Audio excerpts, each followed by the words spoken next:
She walked into the grand but eerie mansion, her heart pounding.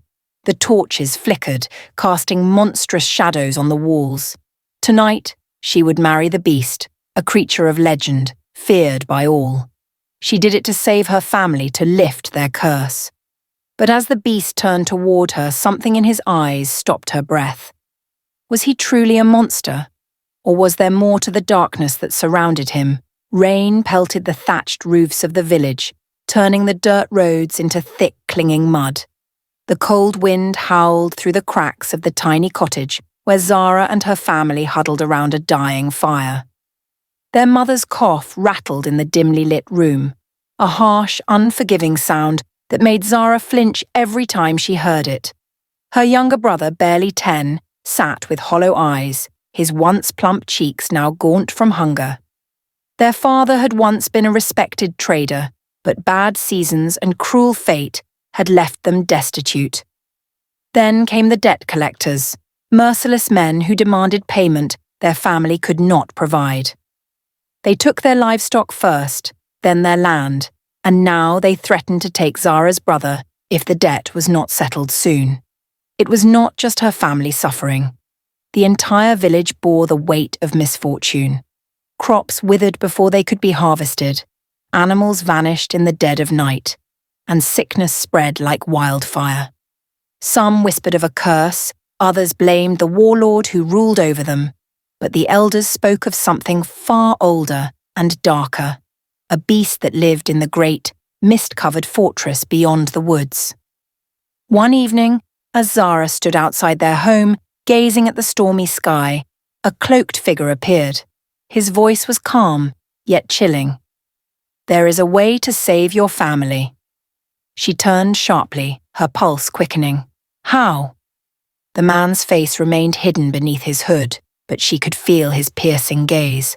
"The master of the fortress seeks a bride. In return, he will erase all debts, all suffering. Your family will want for nothing." Zahra's breath hitched. Everyone knew the stories. The beast in the fortress was no ordinary man. He was a monster of nightmares, cursed and cruel. I can't," she whispered. "Then watch your family starve. Watch your brother be taken." The man turned as if to leave, his cloak billowing behind him. "You have 3 days to decide." Zahra stood frozen, her heart hammering in her chest. Marry a beast? Condemn herself to a life of fear and darkness? But when she looked back at the fragile figures in the cottage, their faces tight with worry and hunger, she knew she had no choice. 3 days later, she stood at the edge of the dark forest, her fate sealed. The carriage rattled over uneven ground, the wheels splashing through puddles left by the afternoon storm. Zahra sat stiffly, hands clenched in her lap, the weight of her decision pressing down on her chest. The hooded figure who had come to their village sat across from her, silent as a shadow. His presence unnerved her, but not as much as the looming fortress that had begun to take shape in the distance. It rose like a jagged wound against the sky, its towers shrouded in mist. The closer they got, the colder the air became, as if the very land recoiled from what lay beyond its walls. The villagers called it cursed, a place where the sun never truly shone. Now she was to call it home. The carriage lurched to a stop before the massive iron gates, and Zahra's stomach twisted. The air smelled of damp stone and something ancient, something that sent a shiver down her spine. The hooded man stepped out first, offering no words of comfort as he gestured for her to follow. She hesitated, but then thought of her mother's frail hands, her brother's hollow cheeks. Swallowing her fear, she stepped onto the cold, wet ground. The gates groaned open on their own, revealing a long pathway lined with torches barely strong enough to push back the creeping darkness. Beyond them, the great doors of the fortress stood ajar. The moment she crossed the threshold, a weight settled on her chest. Thick air, heavy silence. The stone walls stretched high, disappearing into the gloom above. Massive chandeliers hung from chains, their dim flames casting shifting shadows. The hallway smelled of aged wood, burning wax, and, something metallic beneath it all. Then, she saw him. At the far end of the corridor, standing at the base of the grand staircase, was the beast. He was larger than any man she had ever seen, his broad shoulders wrapped in a heavy cloak of dark fur. His face was obscured by shadows, but she caught the glint of something unnatural, eyes that gleamed like molten gold, watching her with an intensity that made her breath hitch. His voice, when he spoke, was deep, rough, carrying the weight of something ancient. "You are here." It was not a question. Zahra forced herself to nod, though her throat felt dry. "Follow me," he commanded, turning without waiting for her response. She hesitated for only a second before stepping forward, her footsteps muffled by the thick rug beneath her feet.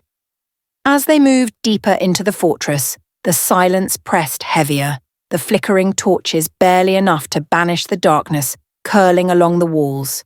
The corridors twisted and stretched endlessly, lined with doors that seemed to whisper as she passed. She had entered the beast's domain, and there would be no turning back. Zahra woke to the sound of distant howling. It was neither wolf nor wind, but something deeper, something that sent a tremor through the cold stone walls of her chamber. She sat up, her breath visible in the frigid air, and pulled the heavy blankets tighter around her. The fire in the corner had burned low, casting long shadows that danced against the carved walls. The room was grand, far beyond anything she had known. A canopy bed with thick drapes, a wardrobe of velvet gowns, a vanity with a mirror that reflected the dim candlelight with an unnatural shimmer.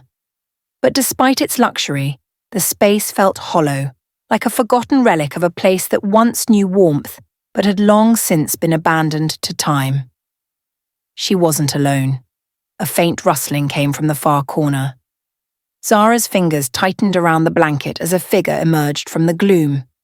It wasn't human. A tall, gaunt creature draped in tattered robes stood motionless near the doorway. Its face was obscured by a hood, but 2 pinpricks of pale blue light gleamed where eyes should have been.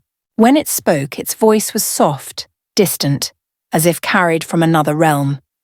"The Master has set rules. You must not leave your chambers after nightfall. You must never enter the West Wing. And you must never—" The voice paused, almost uncertain. "Seek what is hidden." Zahra swallowed. "And if I break the rules?" The air in the room seemed to tighten. "Then you will understand why none before you have stayed." With that, the figure turned and glided out, the door shutting behind it without a touch. Days passed in uneasy silence. The beast was rarely seen, appearing only at dusk to watch her from across the long dining table. He spoke little, his golden eyes unreadable as they followed her every movement. His presence was overwhelming, filling the vast empty halls with something thick and heavy, like the air before a storm. The servants, if they could be called that, were as strange as the castle itself. Shadows moved where no light flickered. Whispering voices drifted through corridors when no one was there. A mirror in the great hall showed not only Zahra's reflection, but something lurking just behind her, vanishing when she turned. She tried to remain in the safer parts of the castle, the library, the sunlit garden courtyard where the flowers bloomed despite the cold, but the walls themselves seemed to breathe, to shift when she wasn't looking. More than once she heard footsteps pacing outside her chamber late into the night. Each day the sense of isolation grew heavier.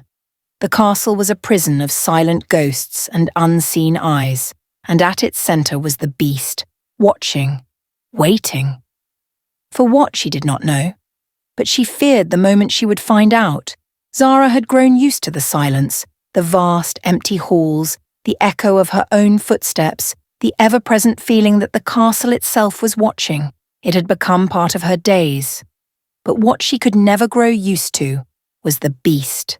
He was a towering figure of shadow and strength, his golden eyes piercing, his voice a deep rumble that sent chills through her. She had feared him from the moment she arrived, yet, as the days passed, the edges of that fear began to blur. It started with small things. One evening, as she sat in the dining hall, pushing her food around her plate, she noticed the beast watching her. His own meal sat untouched. Then, without a word, he gestured to a servant, a wraith-like figure that floated rather than walked. Moments later, a steaming bowl of her favourite village dish was placed in front of her. She blinked. "How did you—" The beast said nothing, only turned his attention back to his untouched meal.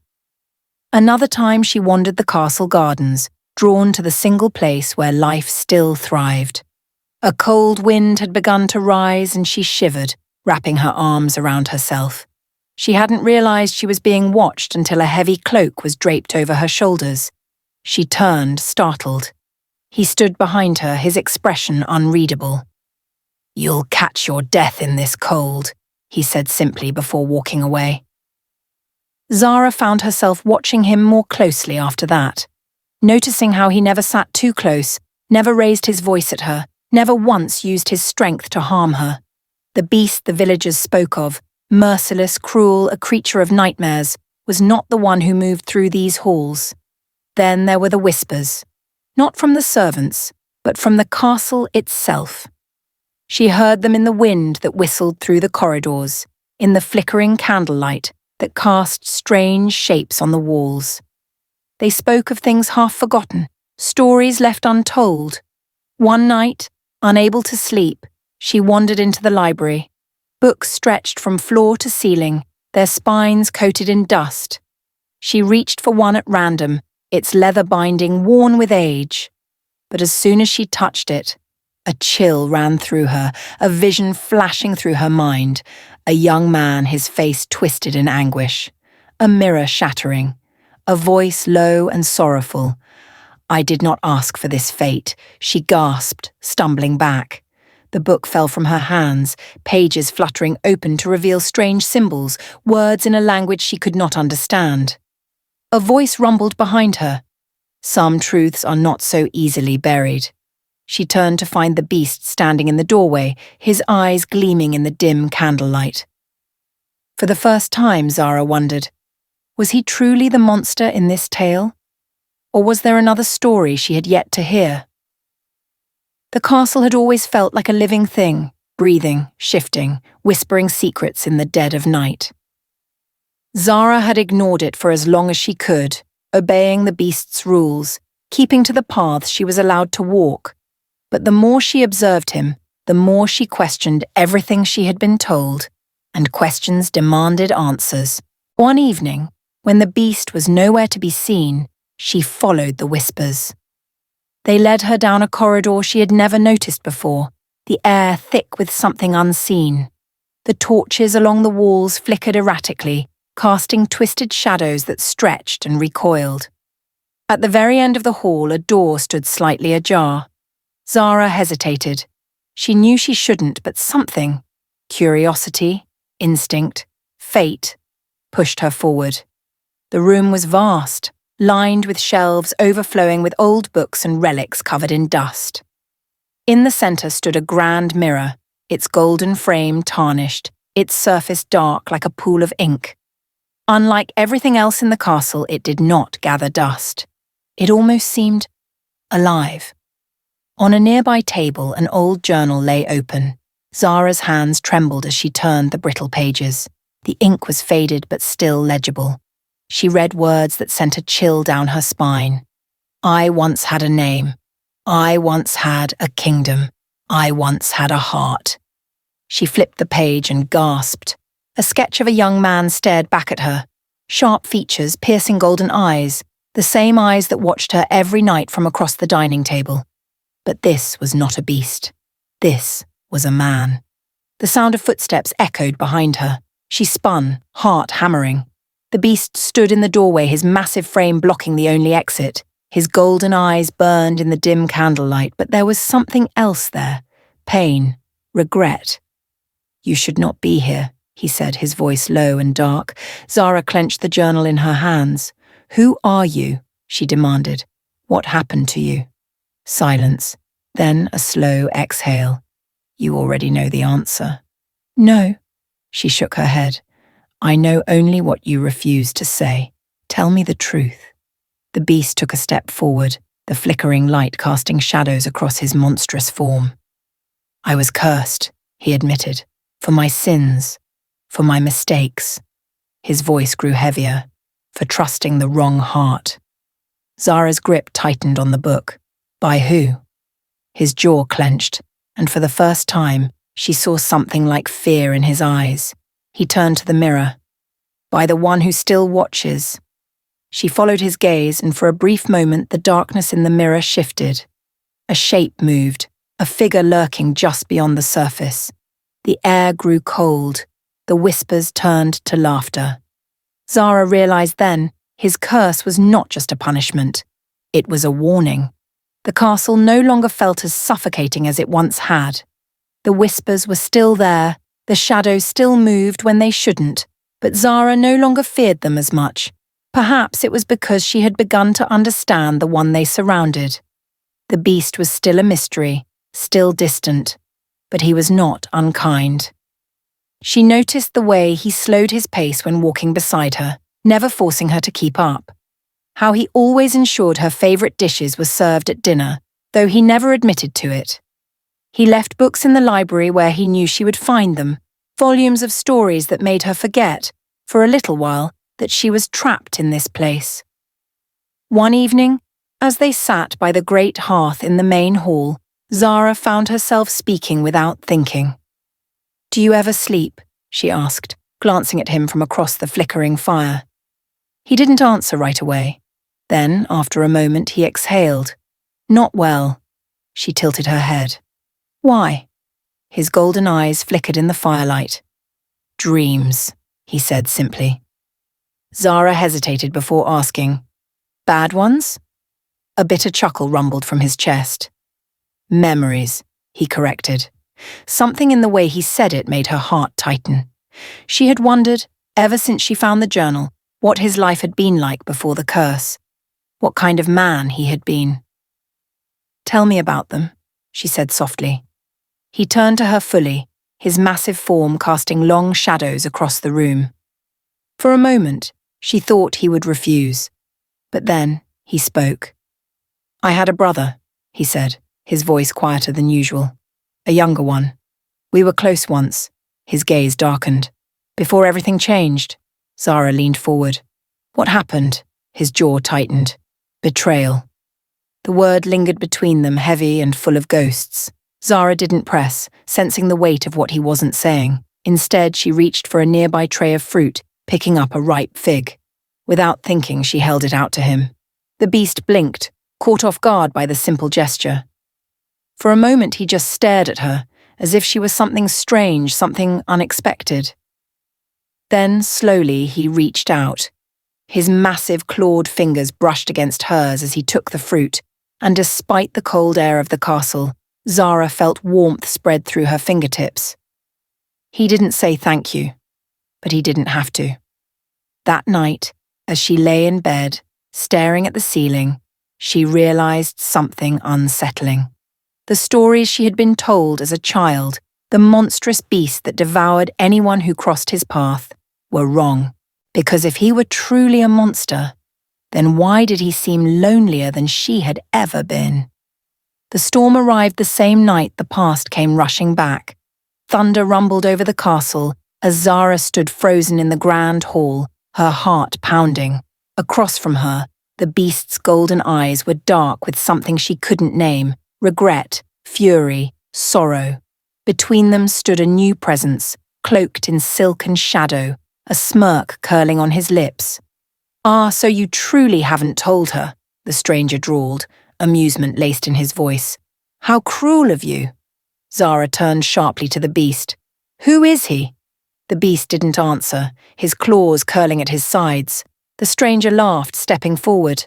"How rude of me. I am Malik, a dear, old friend of your beloved master." He turned his sharp gaze back to her. "Or, should I say, the reason he is what he is." Zahra's breath caught. "You cursed him?" Malik gave a mock bow. "Guilty as charged." The beast's voice was like thunder. "Enough!" But Zahra wasn't looking at him anymore. Her mind was racing, the pieces slowly falling into place. Malik had cursed him. That much was clear. But why? As if sensing her question, Malik tilted his head, his expression turning almost pitying. "Did he tell you about his brother?" he asked. Zahra nodded slowly. "Did he tell you what he did to him?" She stiffened. The beast said nothing. Malik smiled. "Ah, I see. He left out the important details. Let me fill in the gaps for you." Zahra braced herself. "The great prince of this castle had a younger brother, yes," Malik continued, pacing around them. "A kind, foolish boy who loved and trusted him. But our dear prince," he gestured to the beast with a mock flourish, "let jealousy consume him. He wanted power, a throne that was never meant to be his. And so, in a moment of ambition, he betrayed his own blood." Zahra turned to the beast, searching his face for denial, a protest, anything. He was silent. Malik sighed dramatically. "So I did what any reasonable sorcerer would do. I gave him what he deserved. I stripped away the mask he wore and made sure the world saw him for what he truly was." His smile widened. "A beast." Zahra's breath hitched. "Is it true?" she whispered. The beast's jaw clenched, his gaze dropping to the floor. That was all the answer she needed. Her stomach twisted. Had she been a fool? Had she let herself believe in something that was never real? "I trusted you," she said, her voice barely above a whisper. The beast finally looked at her, something raw in his eyes. "Zahra," she stepped back, "I need to think." Then she turned and walked away, the weight of the truth pressing down on her like the storm outside. Lightning flashed across the sky as Zahra stood at the edge of the grand hall, her heart pounding. The storm outside raged as fiercely as the battle within her. Malik's words still echoed in her mind. He betrayed his own blood. She had wanted to run, to leave this place behind and forget everything. But then Malik had spoken again, this time about her family. "They still depend on you, don't they?" he had murmured, his smirk widening. "It would be a shame if something unfortunate happened to them." Now she stood between two forces, the beast, watching her with an expression she could not decipher, and Malik, lounging with the ease of a man who knew he was winning. "Let them go," Zahra said, voice steady despite the fear in her chest. "They have nothing to do with this." Malik clicked his tongue. "Oh, but they do. You see, dear girl, you are the only one who can break his curse, and we can't have that, can we?" His eyes darkened. "So, I thought. If you refuse to leave, I'll give you a reason." With a flick of his wrist, the air shimmered. An image appeared before them. Her village. But something was wrong. Smoke rose from the rooftops, people were screaming, and standing at the center of the chaos were Malik's shadowy creatures, tearing through the streets. Zahra's breath caught. "Stop this," Malik sighed. "Make your choice then." He gestured lazily between them. "Break the curse, or walk away, and let your family suffer." Silence stretched. Then the beast spoke. "You will not harm them," Malik laughed. "And how do you plan to stop me?" The beast didn't answer. He moved. In an instant, the air crackled with power. The great hall trembled as he lunged at Malik, claws slashing through the illusion like mist. Malik barely had time to raise a hand before the beast's fury struck, sending him crashing into the far wall. But the sorcerer only smiled. "Finally," he whispered, wiping a trickle of blood from his lip. "Let's finish this." A blast of dark energy surged forward. Zahra barely dodged in time, the force of it shattering the stone where she had stood. The battle unfolded in chaos, Malik summoning dark tendrils of magic, the beast using brute strength to tear through them. The castle itself seemed to react, shaking with every impact. Then Zahra saw it, the mirror, the cursed object that held the beast's fate, and she knew what she had to do. Ducking past the chaos, she ran to the mirror, ignoring Malik's furious shout as he saw her move. Her hands pressed against the cold glass, and she whispered, "Let him go." A surge of energy pulsed beneath her fingertips. The mirror cracked, once, twice, then shattered into 1,000 pieces. A roar of pain echoed through the hall. The beast collapsed to the ground. Malik screamed as his own magic turned against him, his form twisting before vanishing into darkness. Then, silence. Zahra turned, breathless, as the beast slowly rose. But he was no longer a beast.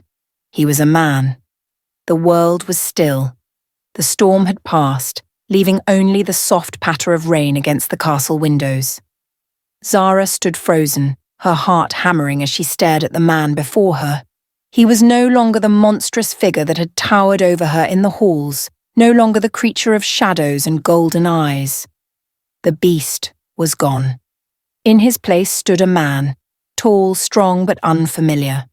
Dark hair fell over his sharp features, his golden eyes still piercing, though now filled with something new. Disbelief. Slowly he raised a hand, staring at it as if it were foreign to him. His fingers were no longer clawed, his skin no longer rough and cursed. He took a breath, deep, shaking, as though he had not done so in years. Zahra took a step forward. "It's you," she whispered. He lifted his gaze to hers, and for the first time, she saw him. Truly saw him. "Zahra." His voice was softer now, no longer the deep growl she had known. "You broke the curse," she swallowed, emotions tightening her throat. I don't understand." The shattered pieces of the mirror still lay at their feet, glimmering with the last remnants of Malik's magic. And yet, Zahra knew. It wasn't just the mirror. She thought back to all the stories she had been told as a child. Curses, monsters, magic. They all had one thing in common. Only love can break a true curse. Her hands trembled. "It was me," she whispered. "It wasn't just the mirror. It was my love." A shadow crossed his face. Regret, sorrow, disbelief. "After everything I've done?" His voice cracked. "After what I was?" Zahra stepped closer. "You were never a monster to me." His breath hitched. She saw the emotion flicker in his eyes, the raw vulnerability of a man who had suffered, who had carried guilt for too long. "I don't deserve this," he murmured. Zahra reached out, her fingers barely brushing his. "That's not for you to decide." The warmth of his touch sent a shiver through her, a pulse of something greater than magic. The air around them shifted, as if the castle itself was exhaling. The weight that had lingered for so long, the darkness, the sorrow, the pain, was gone. Tears welled in her eyes, but she smiled. "I see you," she whispered. "Not the beast, not the prince, just you." Something in him broke then. His arms wrapped around her, pulling her close as if afraid she might disappear. She melted into him, feeling the steady beat of his heart, the warmth of his skin. And for the first time since she had arrived, the castle felt alive. The whispers were gone. The shadows had faded. The curse had been lifted, not by power, not by force, but by love. The castle was no longer a place of sorrow. Light filtered through the high windows, illuminating the grand hall that had once been filled with shadows. The air, once thick with whispers and unseen forces, was now warm, alive. The curse was truly broken. Zahra stood beside the prince, no longer a beast, no longer cursed, as the castle's transformation spread beyond its walls. She could feel it in the very stones beneath her feet, in the gentle hum of life returning to a place long forgotten. Outside, the once barren lands surrounding the castle flourished. Trees stood tall, their leaves lush and green. The river that had run dry now flowed with crystal-clear water. In the distance, she could see the village, the one that had once feared this place, now filled with people stepping cautiously onto the path that led to the gates. "Look," the prince, Idris, murmured beside her. She followed his gaze and her breath caught. Her family stood among the villagers, their faces filled with awe and relief. Her mother clutched her hands to her chest, her younger siblings wide-eyed as they took in the sight before them. Zahra barely had time to react before Idris nodded toward the gates. Go to them. She turned to him, hesitation flickering in her chest. Go, he said again, softer this time.